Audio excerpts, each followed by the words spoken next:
పండుగ ప్రయాణానికి సొంతూళ్లకు రైల్లో వెళ్లాలనుకునేవారు ఆ ఆలోచనను విరమించుకోవడమే మంచిది. సంక్రాంతి ముందు నడిచే రైళ్లలో బెర్తులన్నీ దాదాపుగా నిండిపోయాయి. అదేంటి 2 నెలల ముందే అనుకుంటున్నారా? నిజమే, దళారుల అక్రమాలు ఘనత వహించిన దక్షిణ మధ్య రైల్వే మాయాజాలమే దీనికి కారణాలు. ప్రయాణికులెవరూ రిజర్వేషన్ చేసుకోకుండానే బెర్తులన్నీ క్షణాల్లో నిండిపోయాయి.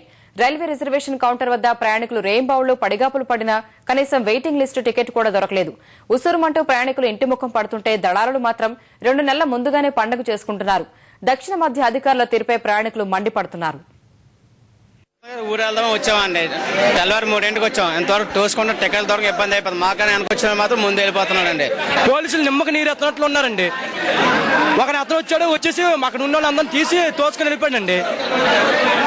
ఇలా అయితే ఎలా చెప్పండి?